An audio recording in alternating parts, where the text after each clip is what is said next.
In a quiet African village bordered by thick forests and ancient whispers, there lived a young girl whose laughter once filled her mother's courtyard. The air there was always warm and alive with the sound of drums and distant river songs, but after her mother's death, that laughter faded into silence. The girl, barely in her teens, had eyes that carried the light of dawn, gentle, curious, and filled with dreams far larger than the clay walls that surrounded her home.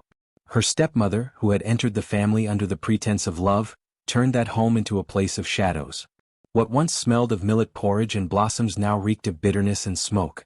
The villagers often saw the girl sweeping the yard before sunrise, her thin frame moving quietly, her feet tracing the same circles day after day. They pitied her, but none dared to interfere, for the stepmother's tongue was sharper than a thorn and her temper, like dry firewood, needed only a spark to blaze. Beneath the woman's watchful eyes, the girl learned silence. Her voice, once sweet as honey, became a whisper even to herself. She was not allowed to visit friends, nor to attend the evening gatherings where stories and songs filled the air. Her world was the courtyard, the grinding stone, and the chores that stretched endlessly between dawn and dusk. Yet even in that confinement, there was something unusual about her. Birds seemed to linger when she sang softly to herself. The wind that passed through her small window often brought scents of the faraway forest, mango, rain, and wildflowers, like a promise that life beyond the walls still waited for her. At times, when she paused from her work, she would stare through the small crack in the courtyard wall, watching butterflies drift lazily above the grass. Her heart would ache, not from the bruises or hunger, but from the longing to be free, to touch the world her mother once described as full of magic and meaning. The stepmother noticed this light in her and despised it. She called the girl's curiosity disobedience, her silence arrogance, and her kindness weakness. Each day she sought new ways to dim her spirit, extra tasks, harsher words, and cruel punishments. But what she didn't know was that deep within the girl's sorrow, something was awakening. In the evenings when the stepmother slept, the girl would sit by her window watching the moon. She often spoke to it quietly like one speaks to an old friend. "Mother," she would whisper, "are you still watching me?" And sometimes the moonlight seemed to flicker in response, like a blink of reassurance.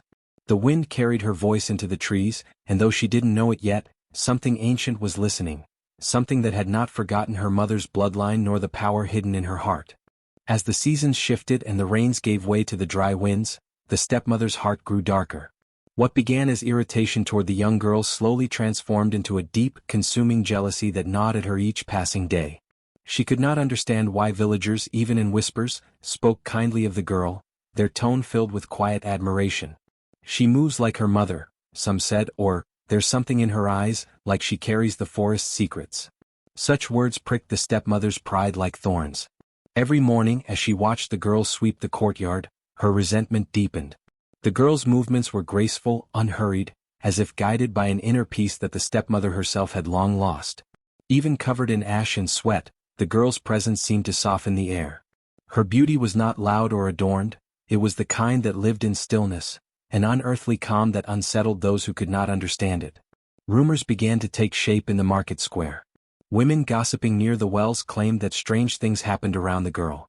They said the birds followed her, that the wind changed direction when she sang, and that her eyes glowed faintly under the moonlight. Others whispered that she had inherited her mother's magic, a forbidden gift that could charm spirits and bend fate. It was said that on nights when the moon was full, her shadow danced differently, as if it belonged to another world. These murmurs reached the stepmother's ears like a curse. Fear mingled with her jealousy, feeding a paranoia that kept her awake at night. She began to imagine the girl plotting against her, weaving spells with her silence, watching with those calm eyes that saw too much. She told herself that the child was not merely beautiful, she was dangerous. Driven by this growing dread, the stepmother began to act. Her cruelty, once hidden beneath scolding and chores, turned deliberate. She forbade the girl from stepping outside the courtyard, warning her that the world beyond was cursed. "You bring bad luck," she hissed. "Stay where you belong." The girl's daily tasks multiplied, fetching water before dawn, grinding grain until her palms bled, cleaning until her reflection shone in the clay floor. The villagers noticed her absence. One old woman asked, "Why doesn't the child come to the river anymore?" But the stepmother answered coldly, "She has fallen ill. Best she stays inside." Lies became her new language and isolation her weapon. Inside the house, the girl's world grew smaller with each passing day. She watched the courtyard walls rise around her like prison bars. The sky became her only window to freedom, and even that seemed distant now. But through the loneliness her spirit did not break. She still spoke to the wind when no one was listening. She still felt her mother's voice in the silence. Meanwhile, the stepmother's fear hardened into hatred. She sprinkled charms at the doorway, hung broken gourds to ward off evil, and muttered prayers not to protect herself, but to keep the girl contained. What she didn't know was that such hatred, when spoken into the air, wakes things that have long been sleeping. In trying to isolate the girl, she only deepened the mystery surrounding her. The villagers, now afraid to speak her name, began calling her the girl in the courtyard. They said she was both blessing and curse, innocence and omen.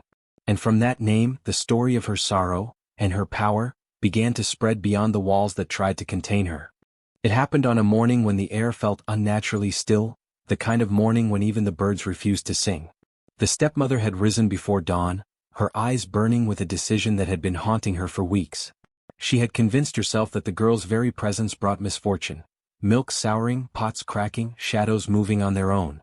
"It is her," she muttered to herself. "The cursed child. She must be hidden before she brings ruin to us all." That same morning she told the girl to follow her to the edge of the compound. The girl obeyed, silent as always, clutching her thin shawl against the cold mist. They walked beyond the last huts of the village, through a narrow path overgrown with vines, until they reached an old structure that had long been left to rot. It was a crumbling hut with a roof that sagged like a broken spine, its walls damp with moss. Once it had belonged to a hunter who disappeared into the forest and never returned. Now it stood forgotten, swallowed by the wild. "This will be your home now," the stepmother said flatly, not looking at her. The girl stared at the dark entrance, her small heart pounding with confusion. "What have I done?" she whispered, but the stepmother's face was stone. "You bring bad omens," the woman snapped. "People talk. They say your eyes see too much, your silence draws spirits. I will not let you destroy this family. You will stay here until you are cleansed." Before the girl could speak again, the stepmother shoved her inside.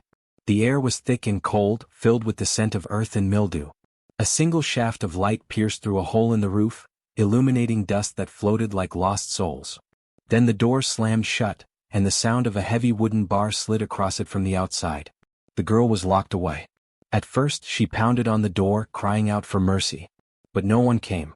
Her voice echoed in the emptiness, swallowed by the walls. She screamed until her throat burned, until her sobs turned to whispers. When her tears dried, silence settled in, a silence so deep it seemed alive. Hunger gnawed at her stomach. Days passed, though she could no longer tell one from the next. The only sound was the scurrying of mice and the drip of water from the ceiling. She would curl into herself for warmth, tracing shapes on the ground just to remember that she still existed. Yet in the darkness something began to shift. At night, when the wind crept through the cracks, she heard voices. Faint at first, like sighs carried from a faraway place. Sometimes they sounded like women weeping, other times like soft humming, almost familiar. She pressed her ear to the cold earth, listening. "Child of silence," they whispered, "you are not alone." The girl's breath caught. "Who's there?" she asked, trembling. The voices did not answer directly, but she felt a warmth spread through the ground beneath her palms, like the pulse of something ancient. When she closed her eyes, she saw flashes of light, shapes like faces, shadows like wings. She began to realize that the whispers were not coming from outside, but from within the earth itself. It was as though the spirits of the forgotten, the women wronged, the daughters silenced, the mothers buried too soon, were reaching out to her. They spoke in fragments, in echoes of pain and strength. Some nights they warned her. Other nights they comforted her. Slowly she began to understand their language, not of words but of feeling. Her fear began to fade. Loneliness turned into focus. She learned to move her fingers over the floor in patterns the voices taught her, tracing symbols she did not fully understand. The air around her would shift when she did it, subtle like the breath of the earth itself responding. The stepmother occasionally came to leave scraps of food at the door, muttering prayers as she dropped them. Each time, the girl would listen to the sound of footsteps fading away, and she would whisper back to the darkness, "I am still here." But what the stepmother did not know was that the girl's spirit had begun to awaken. The whispers had given her strength, not the kind that could be seen, but one that burned quietly beneath the skin. And as the moon waxed and waned, the hut became more than a prison.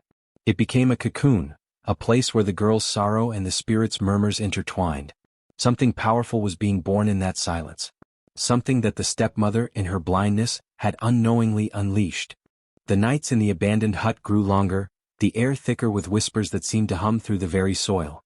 At first, the girl thought hunger and loneliness had driven her mad, that the murmurs were tricks of her starving mind. But then they began to speak in rhythm, soft, deliberate, like a heartbeat under the ground. Child of silence, the voices breathed.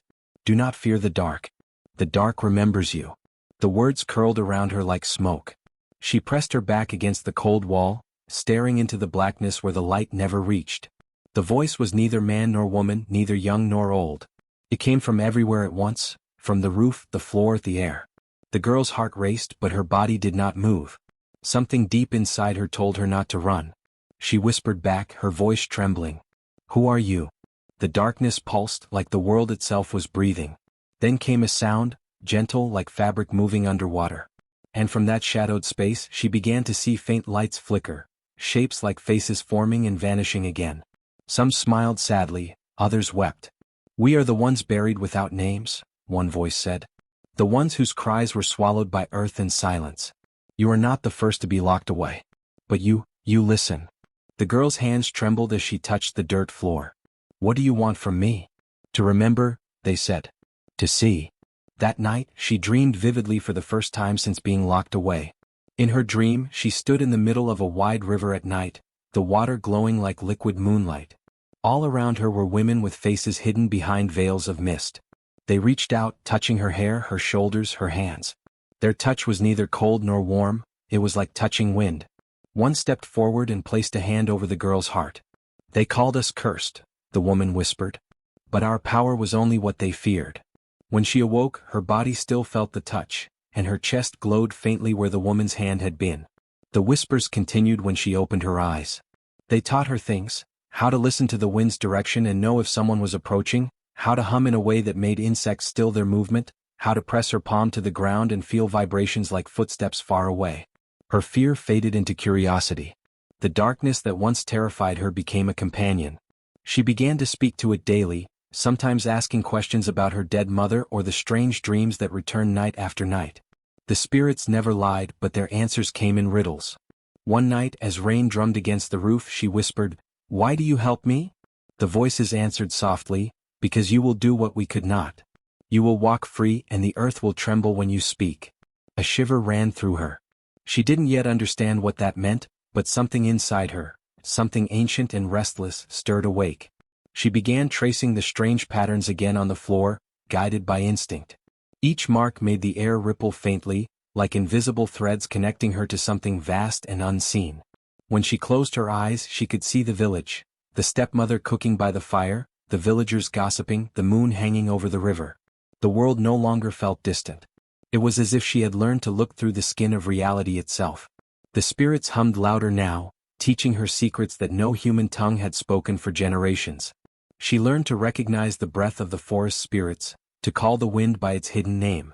Her hunger and pain became smaller things compared to the vast, living knowledge pressing into her mind. But with that knowledge came a warning. Power is not a gift, one voice whispered one night, sharp as broken glass. It is a debt. The more you take, the more the earth will ask of you. The girl listened, her eyes glowing faintly in the dark. She did not yet understand the full cost of what was being given to her, but she no longer felt like a prisoner. The darkness that once held her captive had become her teacher. And in its whispering depths she was learning to become something that no one, not even her cruel stepmother, could ever control.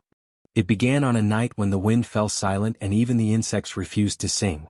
The girl sat in the corner of the hut, tracing circles in the dirt with trembling fingers, when a low vibration rose from beneath her palms. At first she thought it was thunder rolling deep within the earth. But then the air around her shifted, dense, alive as though breathing. The darkness that had once whispered began to pulse in rhythm with her heartbeat. Her breath caught. "What is this?" she whispered.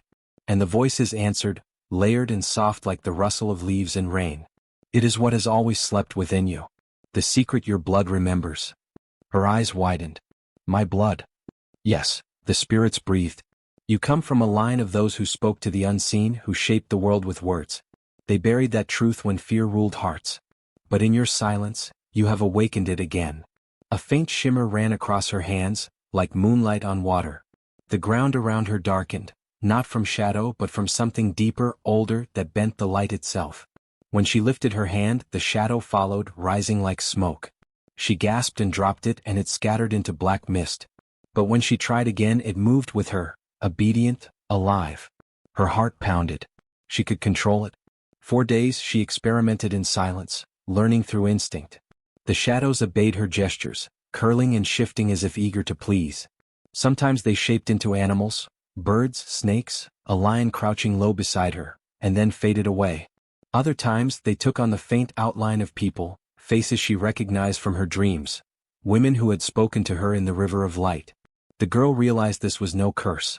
It was a gift disguised as darkness. She discovered something else. Her voice now carried weight. When she whispered, even the spiders paused. When she sang softly, the flame of her small lamp bent toward her, swaying in rhythm. Her words, she learned, could call movement in the still air or cause things to tremble ever so slightly.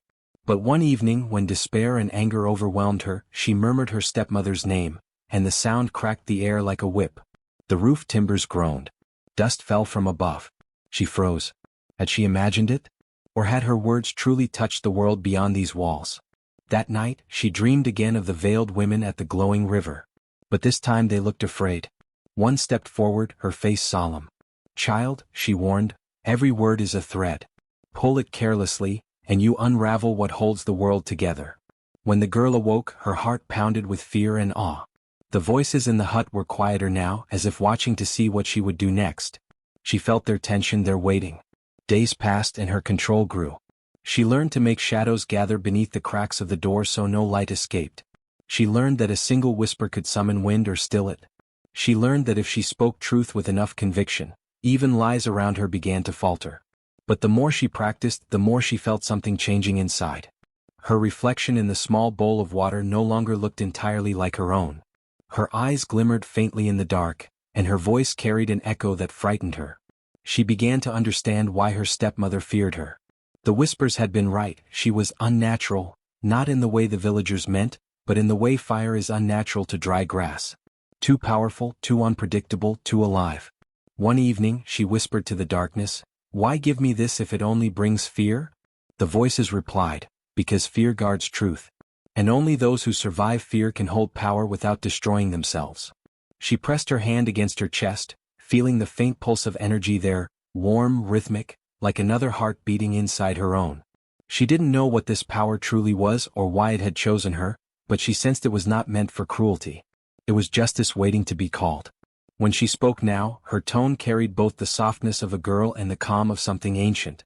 She could feel the spirits standing around her, unseen but present, whispering guidance in a language she was beginning to understand. The deadly secret had been born, not as a weapon but as a living truth tied to her breath and shadow. The same shadows that had once swallowed her were now her guardians, her allies, her strength. And though she still did not know how or when, she felt certain of one thing: when she left this place, the world would remember her voice. It happened just before dawn, when the air was thick with silence and even the roosters had not yet begun to call. The girl sat awake, her back against the cold wall, listening to the familiar hum of the darkness. For nights she had dreamed of freedom, not with panic or desperation anymore but with certainty. The shadows had been restless, circling the locked door like anxious beasts. That morning they were different. They gathered around her feet, swirling gently, whispering in tones too soft to understand. She closed her eyes. "Is it time?" she whispered. The voices answered, not in words, but in a single sensation that rippled through her skin. Yes. She rose slowly, her body frail but steady, and stepped toward the door that had imprisoned her for so long. It was heavy, bound by a thick wooden beam and rusted iron latch. She traced her fingers along the grain, feeling its old resistance. For a moment, doubt flickered. Could she really command what was beyond her understanding? Then she spoke, softly but clearly, her voice carrying the strange resonance that had been growing inside her. "You have held me long enough. You were built by fear and I am no longer afraid." The words drifted through the air like smoke and the room responded. A low groan came from the door. The shadows pooled at her feet, rising like mist. They slid along the cracks, wrapping themselves around the latch, and in one sharp breath, the beam shuddered and fell to the ground with a hollow thud. The door creaked open. Light slipped in, weak, pale, but blinding after so many nights of darkness. She flinched, raising her hand to shield her eyes. The air outside smelled of dew and dust and something she hadn't tasted in months: freedom. For a long time she didn't move. She stood in the doorway between shadow and sunlight, her heart pounding like a drum calling her home. The voices in the darkness had gone silent, as if watching. They had brought her this far. The rest would be hers to claim. She stepped forward. Her bare feet touched the cool earth, and a soft wind stirred, brushing her face like a greeting. She walked slowly at first, every step both fragile and firm. Her body felt different now, stronger, lighter, as if the air itself carried her. The fear that had once clung to her skin was gone. In its place was something calm, powerful, and ancient. The first rays of dawn broke across the village roofs in the distance, painting the sky gold and crimson. She paused at the edge of the clearing and turned back. The hut behind her stood still, its open door swaying slightly in the breeze. Inside, the darkness shifted one last time before settling, as if bowing to her departure. When she looked down, she noticed something extraordinary. Her shadow didn't move as a single shape anymore. It wavered and branched, forming faint outlines beside her: arms, figures, faces. The spirits that had guarded her in isolation were still with her, woven into her very essence. She could feel their presence, protective yet distant, watching as she took her first steps into a world that had forgotten her. She walked through the narrow paths that led back toward the village, each familiar turn now feeling strange, alive. Birds began to call in the trees, startled by her presence. Even the grass seemed to bow slightly under her steps. She felt the pulse of the earth beneath her, as though the land itself recognized what she had become. Her heart should have been filled with rage or vengeance, but instead it pulsed with quiet certainty. The deadly secret she carried was not meant for blind destruction, it was meant for balance. Those who had wronged her would face the truth she had learned in the dark. By the time she reached the river's edge, the sun was high enough to paint her reflection on the surface. She leaned forward, and for a moment she didn't recognize herself. Her skin glowed faintly in the morning light, and her eyes carried a strange shimmer, like moonlight trapped beneath water. There was a calm in her face that bordered on divine, yet behind it flickered something dangerous, an energy too deep to name. She smiled faintly at her reflection. "You are no longer the girl who begged," she whispered. "You are the one who was chosen." The wind stirred again, carrying her words across the river, through the forest, toward the distant huts where her stepmother still slept, unaware that the locks had failed and the girl she buried in darkness now walked free. She turned away and began her journey, not running, not hiding, but walking with the calm grace of one who knows that destiny has begun to unfold. Each step she took seemed to hum with quiet power, and though her hands were empty, the air around her trembled as if recognizing a queen in disguise. By the time the village roosters crowed to greet the new day, she was gone from sight, leaving only faint footprints that glimmered briefly before fading into the earth. When she finally returned to the village, the morning was unnaturally still. The wind had paused in the trees, and even the chickens, usually noisy and restless, stood frozen in their coops. Her bare feet touched the familiar earth as she walked past the first hut, and a shiver ran through the air like a whisper passing from one leaf to another. Someone saw her first, a small boy fetching water from the well. He blinked, rubbed his eyes, and dropped his calabash when he realized who he was looking at. His cry cut through the silence like a blade. "She's back," he shouted. "The one who was locked away." Within moments, people began to gather at their doors, disbelief etched across their faces. They had heard the rumors, that the stepmother had locked the girl away for being cursed, that spirits had taken her, or that she had died and been buried in secret. Yet here she was, walking slowly through the dusty path that led straight toward her old home. Her skin gleamed faintly under the sunlight, and her eyes, once soft and timid, now seemed to carry the reflection of something eternal. A low murmur spread through the crowd. No one dared approach her, but no one could look away either. The air felt heavy, almost wet, as though the world itself was holding its breath. The old women whispered prayers under their breath, clutching charms and beads. Children hid behind their mothers' legs, peeking out with wide, fearful eyes. As she passed, animals began to react in strange ways. Goats bleated and backed away, their eyes rolling with confusion. The village dogs lay flat against the ground, whining softly, as if recognizing a power they could not comprehend. Even the trees along the path seemed to bow slightly, their leaves rustling though there was no wind. She said nothing. Her steps were quiet but deliberate, each one measured, as if she knew exactly where she was going. A faint hum followed her, almost like a song, but no one could tell if it came from her lips or from the air itself. The whispers from the forest seemed to have followed her, carrying her presence like a haunting melody. The stepmother heard the commotion before she saw her. From inside the large courtyard, she demanded to know the cause of the noise, irritation sharpening her tone. When she stepped out and saw the girl standing at the gate, alive, calm and radiant, her body went cold. Her first thought was disbelief, followed by terror. The woman stumbled back, her voice breaking. You cannot be here. You were gone. You. The girl only looked at her, and in that look was something vast and wordless. It wasn't anger, but it wasn't forgiveness either. It was knowing. It was the quiet authority of someone who had walked through the dark and returned with secrets no one should possess. The villagers began to murmur louder, their voices trembling. Some said she was a spirit wearing human skin. Others whispered that the ancestors had chosen her, that she had walked between life and death and come back with power meant for judgment. Her stepmother's hands trembled. She tried to speak again, but her throat refused. The words died before they could leave her lips. Behind her, the wind picked up suddenly, swirling dust and dry leaves into the air. The faint hum that surrounded the girl grew stronger, vibrating like the low hum of distant drums. Every eye in the village was upon her now. The girl lifted her chin slightly and walked through the courtyard gate, the same gate she had once swept in tears. Her shadow stretched long behind her, bending oddly in the sunlight, and those who dared to look closely swore they saw other shapes moving within it. Faces, hands, fragments of the unseen. By the time she reached the center of the courtyard, silence had reclaimed the village. Even the birds had stopped singing.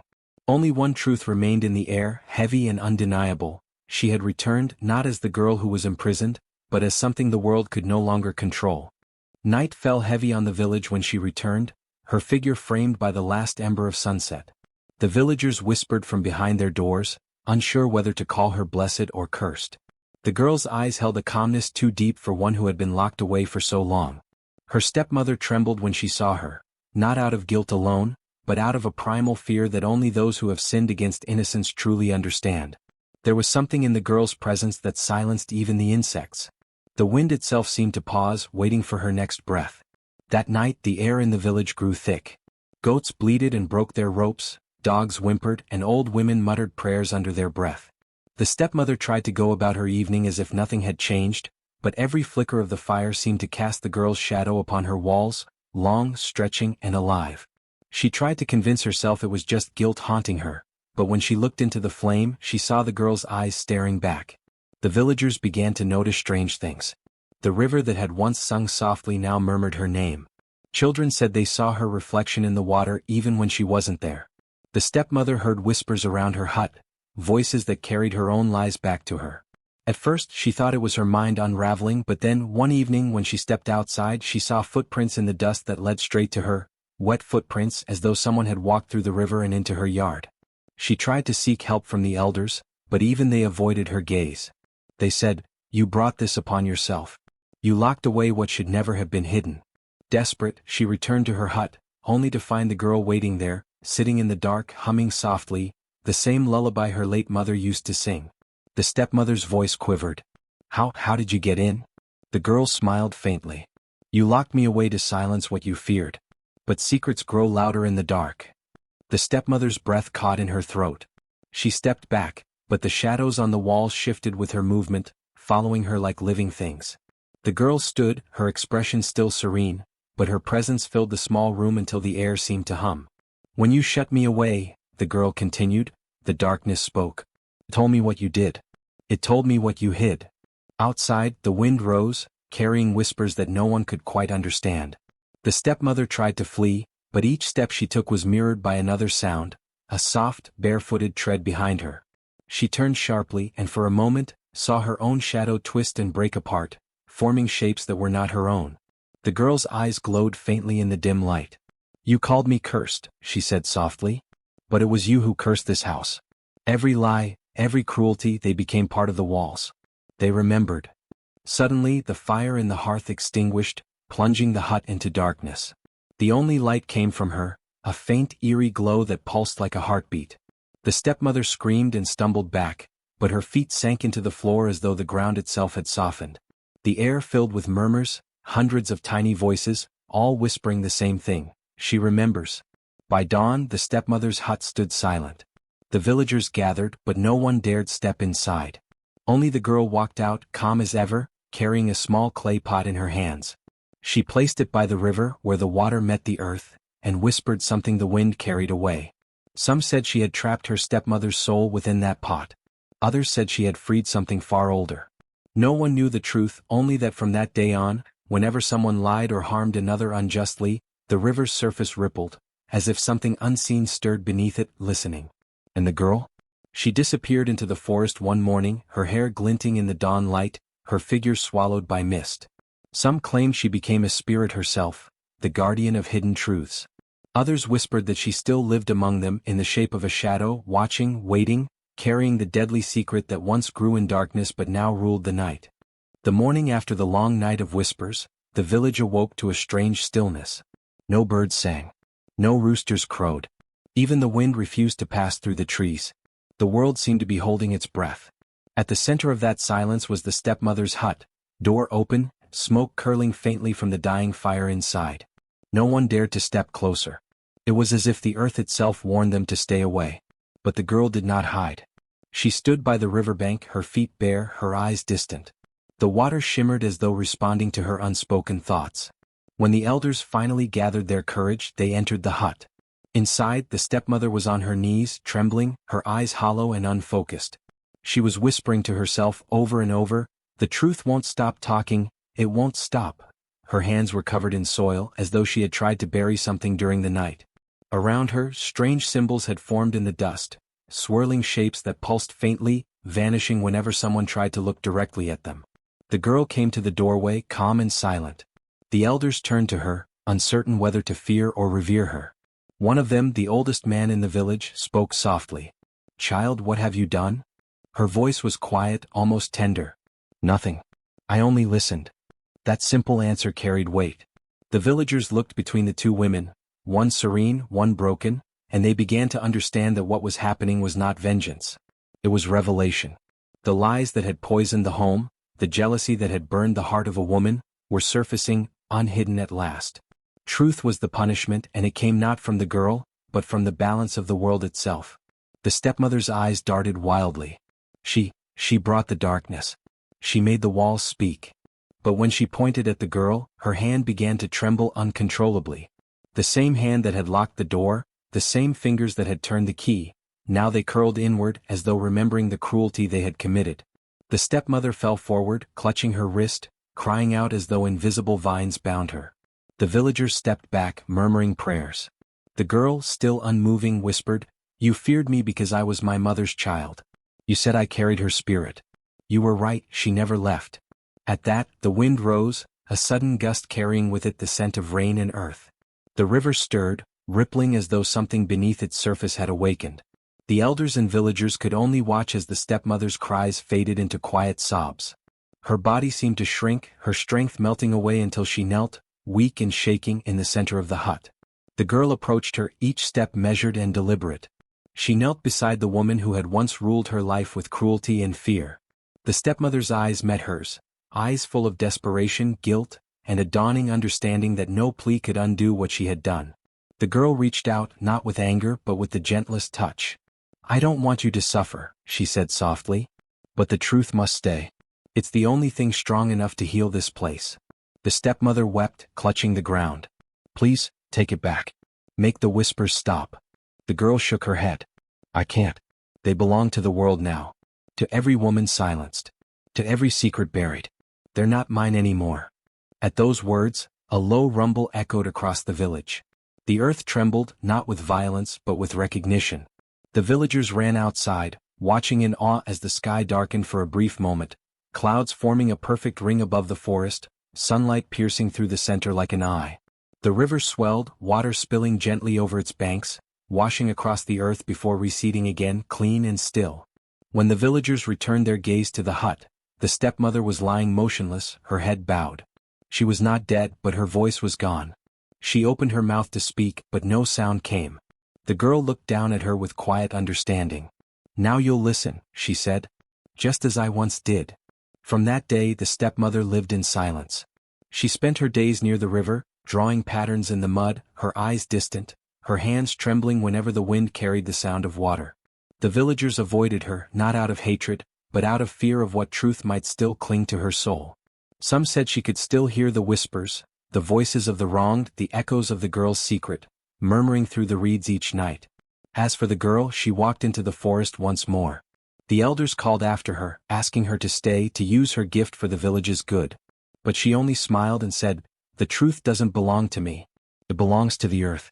I was only its messenger." No one saw where she went. Yet on quiet nights, when the moonlight touched the river's surface, villagers claimed they saw her reflection, serene, unbroken, surrounded by faint ripples of light. The water would shimmer as if greeting an old friend.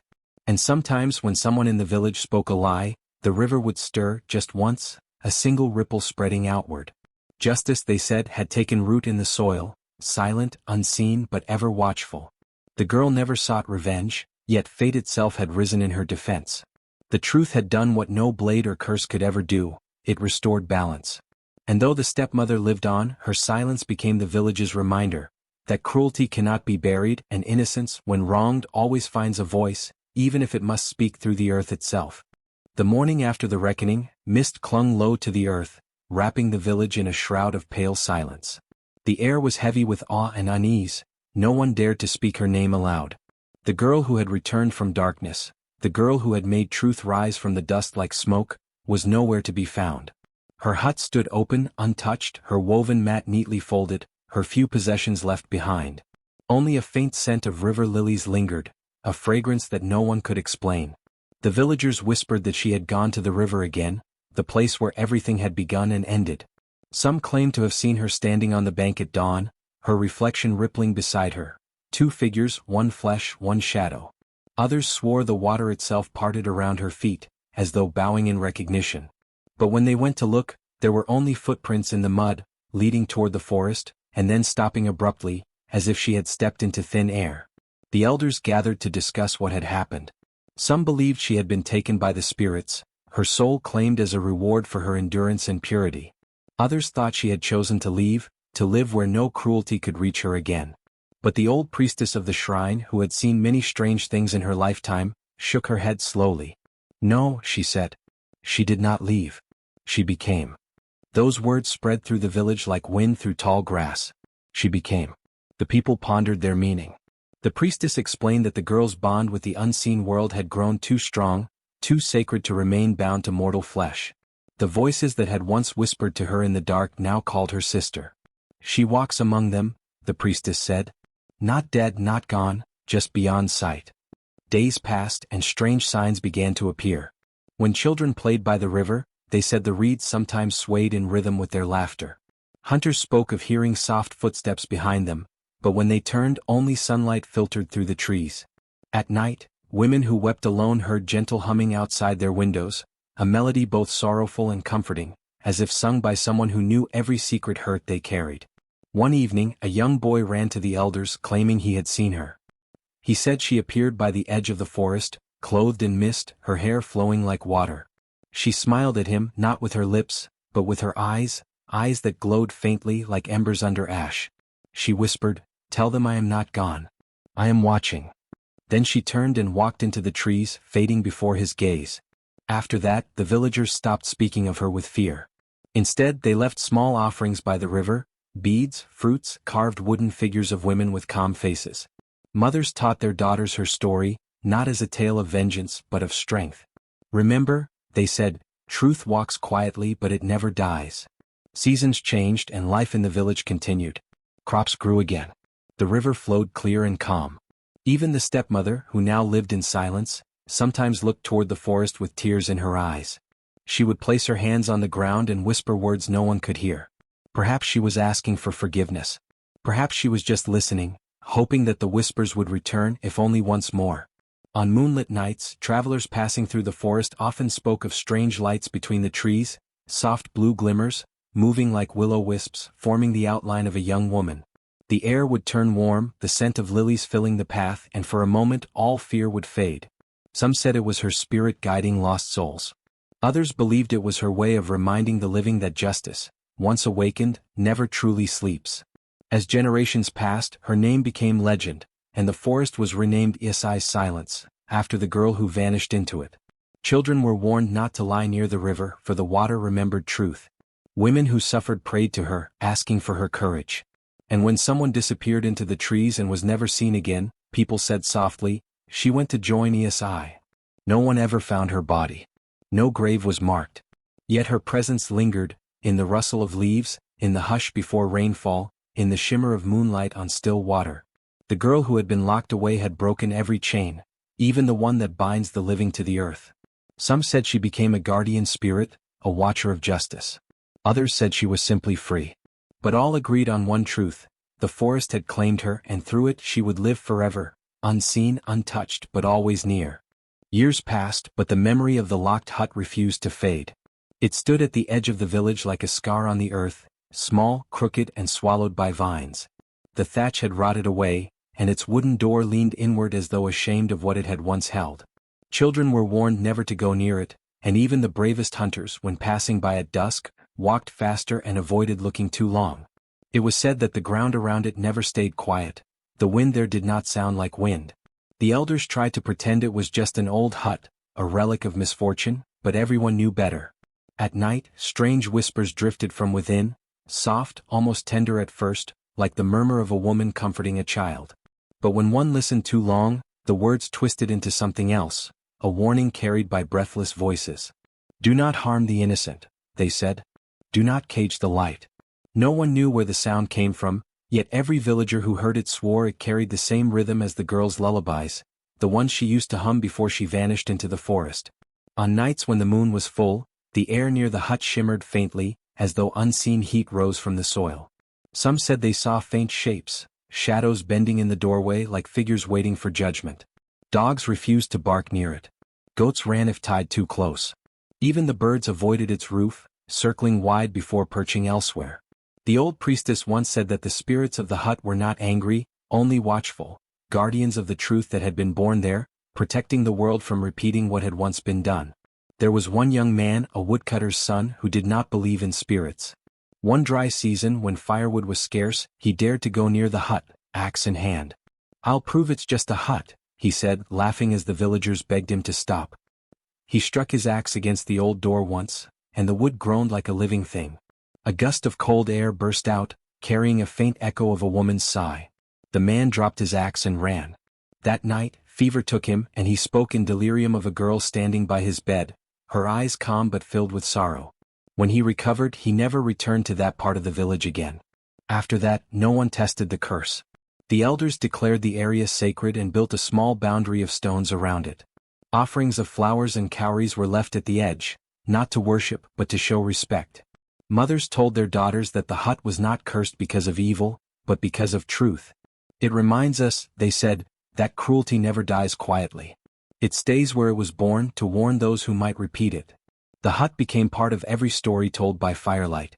Children would ask, wide-eyed, "Does she still live there?" And their grandmothers would smile faintly. "No," they would whisper, "she walks in the forest now." But her spirit left a voice behind. And so, generation after generation, the locked hut stood untouched, a monument of both fear and reverence. Grass grew high around it, swallowing its walls, yet its door never fully disappeared.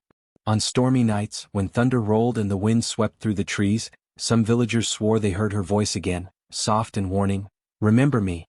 Remember what darkness does to light." No one ever entered the hut again. And no one needed to, because every whisper, every chill in the air, carried the message she had left behind, that the price of cruelty is eternal remembrance.